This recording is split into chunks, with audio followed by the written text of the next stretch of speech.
Sean bienvenidos como cada miércoles a este su espacio, Praxis Jurídica, la ciencia del derecho al alcance de todos.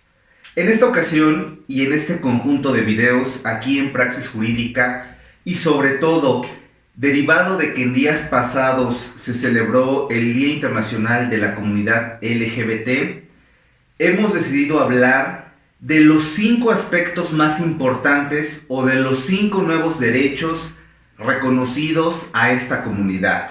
Haciendo un pequeño comentario, comentaremos o describiremos, mejor dicho, los 5 nuevos derechos, pero solamente trataremos de describir aquellos que desde el punto de vista subjetivo, claro es, consideramos más importantes.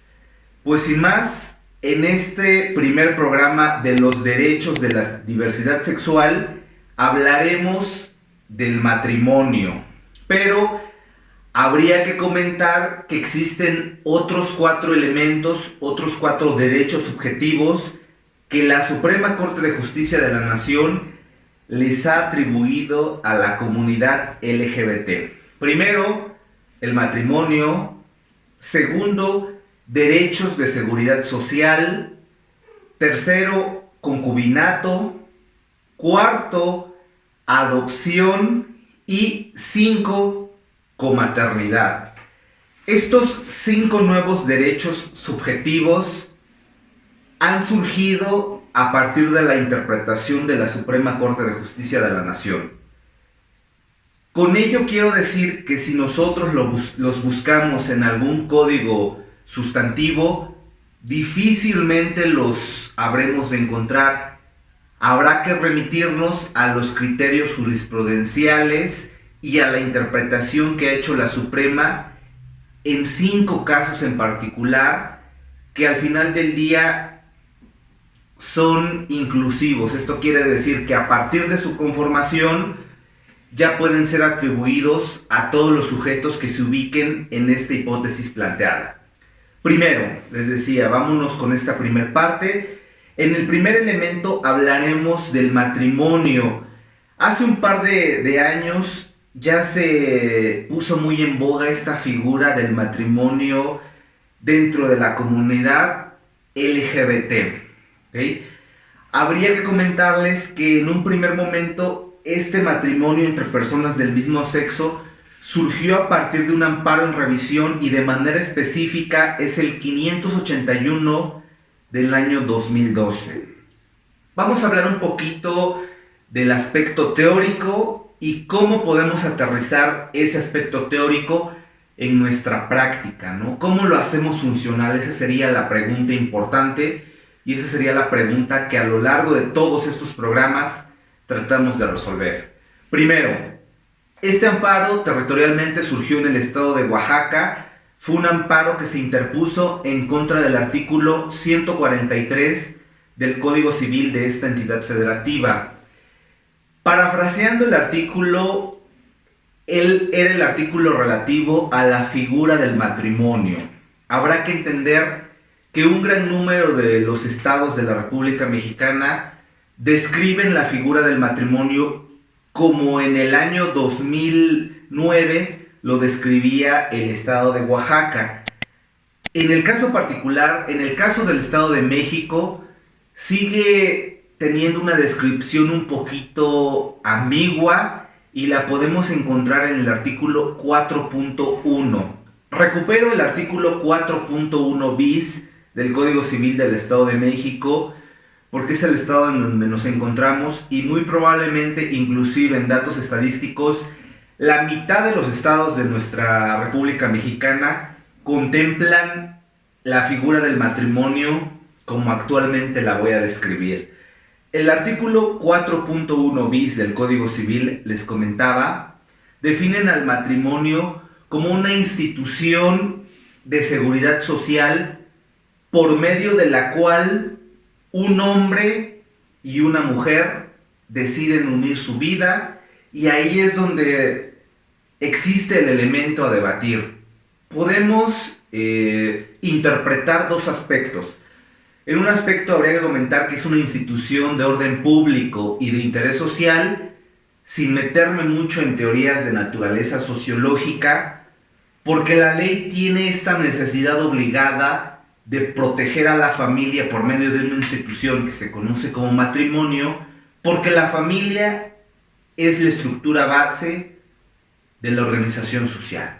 Así lo marca la sociología. A partir de la familia se constituyen elementos macrosociales, pues para efecto de estructurar lo que nosotros conocemos como sociedad o dentro de este ámbito. Sin más, hablando de este aspecto sociológico, nos vamos al aspecto jurídico y la interpretación de este que realmente nos importa y a partir de la cual les comentaba, así se encontraba el estado de Oaxaca. El punto nodal de este artículo es por medio de la cual un hombre y una mujer. Y ahí es el aspecto limitativo del matrimonio, al menos en el Estado de México y en algunos estados de la República Mexicana. Esto quiere decir que si yo pretendo contraer matrimonio con una persona de mi mismo sexo, ya el artículo 4.1 bis me está representando una violación. Violación al principio, naturalmente, de igualdad y al artículo 4 de la Constitución Política de los Estados Unidos Mexicanos, ¿no? Que ese fue el argumento nodal sobre el cual se estructuró este amparo directo. Bajo este contexto, si yo quiero contraer matrimonio con persona del mismo sexo, repito, el oficial del registro civil va a argumentar, pues que naturalmente el artículo 4.1 bis es claro, unión de un hombre y una mujer. Fin del camino. Esto no quiere decir que todo esté perdido. Naturalmente, el procedimiento para contraer matrimonio en estos estados que tienen esta interpretación, vamos a pensar un poco del siglo XX, es totalmente diverso el mecanismo, ¿vale? Contrastando con el aspecto progresista que tiene en la actualidad la descripción del matrimonio en el Código Civil del Distrito Federal, ¿no? Así, fe de ratas sigue denominándose, al menos en el aspecto del Código Civil del Distrito Federal.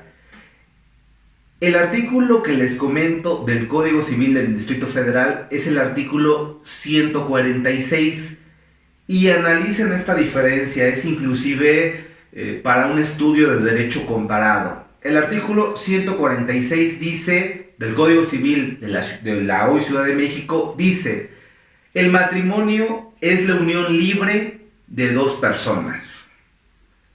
Si ven este contexto evolutivo de el 146, la unión libre de dos personas. El 41 bis del Estado de México, la unión de un hombre y una mujer. Bajo este contexto, en la Ciudad de México y en algunos otros estados que tienen esta descripción progresista, que es casi la mitad de los estados de la República Mexicana, basta que yo vaya con mi pareja, basta que sea persona, es un término más incluyente, o ciudadano, para que cumpla los requisitos que establecen las leyes civiles y contraiga matrimonio.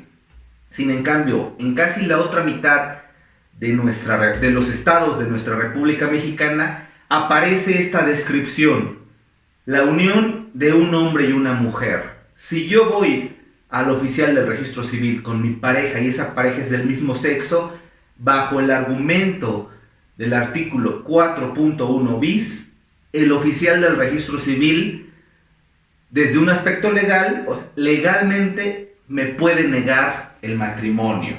¿Qué pasa en estos escenarios? Y aquí es donde dejamos el contexto teórico y nos vamos al aspecto práctico y nos vamos a responder la pregunta: ¿qué hacer? Porque la Suprema Corte de Justicia ha emitido criterios aplicables a toda la República Mexicana. ¿Qué hacer en los estados de la República Mexicana que no contemplan este matrimonio igualitario? Vamos a dejarlo sobre estos términos. En la otra mitad no hay ningún problema. Estados como Aguascalientes, Nayarit, Puebla, Oaxaca y la Ciudad de México es un mero requisito administrativo, la celebración del matrimonio. En la otra mitad, que es donde nos encontramos en el Estado de México, tenemos que instar un procedimiento judicial para poder contraer matrimonio bajo el esquema de que dos personas del mismo sexo se quieren casar. El procedimiento sería en esta otra mitad de la República Mexicana el siguiente. Comparecemos con el oficial del registro civil de nuestra elección y buscamos los requisitos para contraer matrimonio. Dentro de los requisitos, los oficiales del registro civil nos van a dar una solicitud. Llenamos esa solicitud, la presentamos y naturalmente, como si esa solicitud plantea que dos personas del mismo sexo contraigan matrimonio, la respuesta del oficial del registro civil a esa solicitud será en sentido negativo, arguyendo, claro es, que el artículo 4.1 bis del Código Civil del Estado de México plantea que el matrimonio es una institución de orden público, interés social y que se lleva a cabo entre un hombre y una mujer. Bajo ese argumento, esa solicitud será improcedente, ya que son dos personas del mismo sexo las que pretenden casarse. Ante esa negativa, es el documento idóneo para presentar un amparo directo. ¿Okay? El procedimiento es el siguiente: nos dan esa negativa y esa sería nuestra documental. Ante esa negativa tendríamos la necesidad de promover un amparo indirecto, les repito, y ya sería la justicia federal la quien mediante sentencia nos otorgaría la posibilidad de que contraigan matrimonio dos personas del mismo sexo. Como se pueden dar cuenta, hay un camino por recorrer en casi la mitad de los estados de la República Mexicana, pero ese no es un impedimento, simplemente es un mecanismo procesal diferente. En la Ciudad de México y en los estados que comenté, basta con que yo llegue, llene la solicitud y en presencia de dos testigos y las formalidades procesales que se requieren, contraiga matrimonio. En el otro escenario, que es el caso del Estado de México y otros tantos, casi la mitad de nuestra República Mexicana, tendremos que instar, esto quiere decir que tenemos que accionar procedimientos judiciales para llegar al mismo fin que teníamos en esta otra mitad de los Estados Unidos mexicanos, ¿no? ¿Cuál sería el fin? Pues contraer matrimonio con una persona del mismo sexo. La conclusión: en todos los estados de la República Mexicana se posibilita el matrimonio igualitario o se posibilita el matrimonio con una persona del mismo sexo. Los mecanismos son diversos. Esto nos da un poquito a pensar en la evolución cultural que tienen que tener estos otros estados para evitar requisitos procedimentales.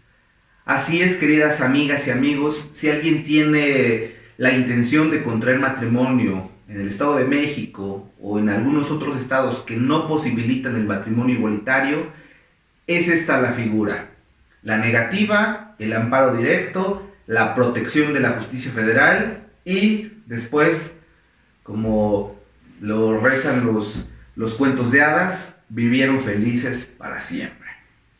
Pues bien, hasta aquí el tema relativo al matrimonio.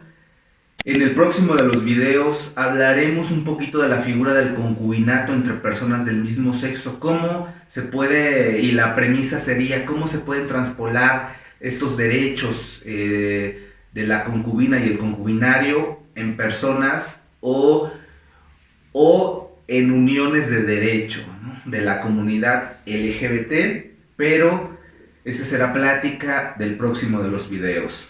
Sin más, amigos todos, como siempre, es un placer que me puedan escuchar y que puedan enterarse de las nuevas novedades en materia de derecho.